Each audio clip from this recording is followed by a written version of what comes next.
Hello, welcome back to Premier League Talk, guys. We're through 2 cycles. It happens that it's on the same day I release a fantasy football video. So for those of you in both leagues, wow, double dose of Brian. I'm sure you just absolutely can't wait. You're probably so thrilled.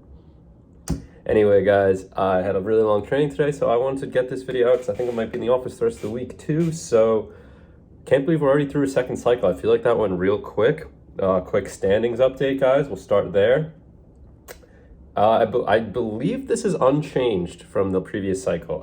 Lynch, Carroll, and Ortiz being tied on 12 points. They might have been shifting a little bit, but Graydon in first, Weston in second, followed by Carroll, Lynch, and Ortiz all on that 12 points, and I'm sitting in 6th place at 10 points. Woof, guys. The top 3-point scorers in the league: Weston 507, Graydon 497, myself 488. Kind of head and shoulders. It's kind of split half and half as to who's been performing well and who hasn't, but I can't get the wins together, so that fucking sucks. Hopefully that can turn around. All right, through this stretch of 5, guys, Graydon goes a nice 4-1. Carroll 1-4. I went 2-1-2. Ortiz 2-3. Weston 3-1-1, and Lynch 2-3, guys. Quick money update. Through 5 games, Graydon had not won the best week. In this little stretch, Graydon took 3 out of the 5 most points. Carroll took 1, and Ortiz took 1. So Graydon and Ortiz are leading with 3 apiece. Weston has 2. Carroll and I have 1 apiece, and Lynchman has still not gotten most points. So there's the money update. Talked about our records. I would like to go through the draft room real quick, as we're going to do every episode. We're going to see what players are sticking out, anything going. As always, we're going to be talking about Salah having 112 points, head and shoulders above the league. Weston said the Africa Cup of Nations is the great equalizer. We shall see, but he's just so far ahead at this point. So Salah 112, Kane 25, Bruno 50. Something we'll continue monitoring. Some other bad first-round picks. Lynch, 19 points from Sterling. Sterling is off Lynch's roster. Cut ties. I respect it. You got to be cutthroat in this league. There are very few players that are that good that you need to keep, like, no matter what. And Sterling is not proving to be one of those guys this year. So you know what? Move on. Get a guy in there that can score points. There's plenty of them in the free agent pool that are, going to play 90 minutes every week. And I completely understand where he's moving on there. De Bruyne has not really panned out, 26 points. Aubameyang, 39 points. Timo Werner, 18 points so far this season. Maybe Graydon cuts ties with him. This kind of wanted to be something I wanted to go into with talking about everyone's forwards. I was like, because there were a few good forwards sitting in the free agent pool, and I was like, wow, like none of these guys are picked up. But everyone has good forwards. Like, I was looking, like, no one really has a forward I would drop. Like, Graydon, maybe you drop Werner. Like, and honestly, you'll probably get him back if you drop him for 3 weeks. I don't want to be helping out the best guy, but, like, most of us, if not all of us, we're not going to drop any of our forwards. So, that's interesting thing to monitor, the forward situation, guys. I think that's the one position you could get away with dropping a good guy who's hurt, because you'll probably get him back. No one's really stashing forwards at this stage. Continuing down the list, Jadon Sancho's been off my team for a long time, but he was a really bad 3rd-round pick. The Bamford Calvert-Lewin being hurt at the same time for Lynch, like, that's another, like, is he going to drop Bamford or Calvert-Lewin? Like, big names, like maybe Calvert-Lewin, but I don't know. I think they're both out like 2 or 3 more weeks apiece, so we'll see. Let's see, Pulisic's been off Ortiz's team for a bit, but that's proven to be a bad pick. Lacazette was a bad one. He's been off Lynch's team for a bit. I'll try and avoid the ones that have been dropped, but it's just, these numbers are sticking out to me. Cavani for Carroll, yeah, bad. Cantwell for Carroll, real bad.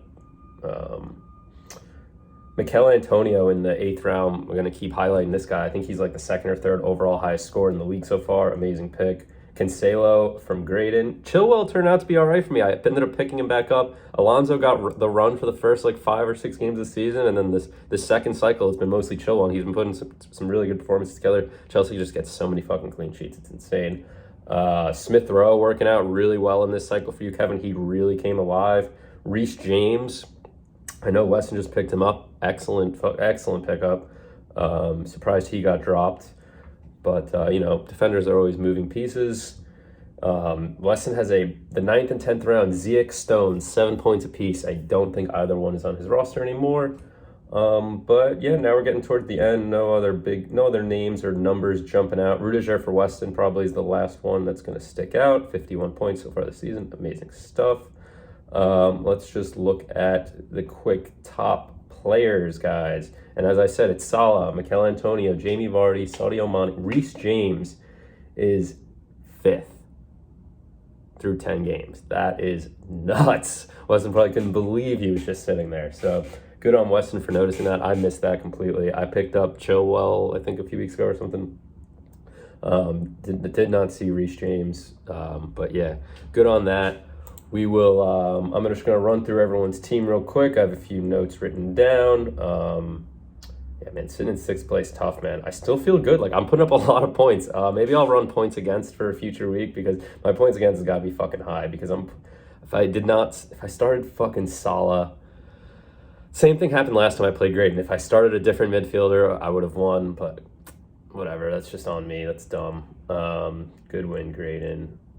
Let's keep going through. Ortiz's team came alive against me. Where did he go in this? He went 2-3. He took Carroll by 1 point this week. Just a whole lot of average. I mean, he's got Rick Carlson back, which is nice. He picked up Chalaba, didn't play. Mbueno on fucking Brentford, bro. Like, I would figure he's droppable, James. There's got to be a better midfielder. But, yeah. Some swap outs need to be made on Ortiz's roster. Let's be real here. Lynch, I had a few things. Last time I commented that Lynch had Gundogan, Sterling, and Ferran Torres. He had 3 Man City midfielders. What was he going to do? He does not have any of those 3 guys anymore, but he does have 1 Man City midfielder. He's got Bernardo Silva. Bowen and Trossard had nice weeks for him this week. As I said earlier, Calvert-Lewin and Bamford being out sucks. He'd love to have those guys healthy. And interesting little stuff from Lynch's team. Let's see if any of these 3 guys, Carroll, Lynch, or Ortiz, can start putting together consistently good weeks because they've all been a little all over the place, all sitting at 4 and 6. Next one, Carroll. I said Marcos Alonso was his great pickup last cycle. Now Alonso hasn't been playing and it's been all Chilwell, so he's been chilling on your bench, getting you 0 points pretty much every week. Jesus was an excellent pickup. He's like a top 10 player in fantasy so far this season. So I remember at the draft we were all like, wow, no one drafted him, fuck him. But good for you, Carol. You picked him up. And then Smith Rowe, as I said, has been amazing this one. Now him and Gallagher have been probably your 2 best midfielders, and that's crazy. Overall your midfield's pretty weak, but those 2 guys have been carrying it for sure. A little bit of a messy defense this past week. Varane finally got a clean sheet. Maybe that's like his second, I don't know. But a whole lot of ones. Carroll had Smith Rowe, Gallagher, and one other guy on the bench, and he had 6 points in the start. Like, that is abysmal. Good thing he didn't get the win, all those bench players coming in, because that is just horrible. Weston's team. I don't know if I had any notes on Weston's team, but let's just take a quick look at it. Oh, Reece James, 21 points. That's how he's top 5, guys. He moved from 35 points to 56 points in 1 week. That's how he flew up the freaking things without anyone noticing. A couple of 2s out of all Weston's forwards this past week. Aaron Ramsdale, wow. Get those Arsenal defenders, Arsenal goalkeeper while you can. They're going to be flying. Arsenal is producing clean sheets every week. Probably not, but you know what? We can have some false optimism as Arsenal fans. We need it. We need something after this past 18 months has been just a fucking miserable time to be an Arsenal fan. Last guy, Graydon. All right, I'll finish off with quick little chat on Graydon's team. The Guilty Pleasures put up 50 points. I got to pay him $10. Graydon, expect that shortly, if not before I even send this video. But Graydon's team's just solid. I mean, Saka's been good. Havertz has been playing. Salah, obviously, is the best player so far. He gets 7 and 9 out of Watkins and Jimenez. And his team's just in a great spot. He has good players pretty much everywhere. No real holes. As I said, he could probably drop Werner, but he's fine sitting on his bench. Everyone else in his team is getting pretty consistent run. So guys, we got to stop him. We can't have him win. He like, it's almost like he took last year off. He really didn't check his team that much. It was clear in his like transaction numbers. Like am I reading that right? Oh no, that was just for this week. Wait, it says Graydon only has one transaction. Is this true? Sheesh, guys. Sheesh. We got to pick this shit up. We got to beat this fuck. And, I mean, obviously I'm pulling for myself and everyone's obviously pulling for themselves, but let's bring this guy down. I've had 2 tough losses to him, and God, I'm just hoping for a better cycle. Have an excellent Tuesday. This has been Premier Talk. Thank you.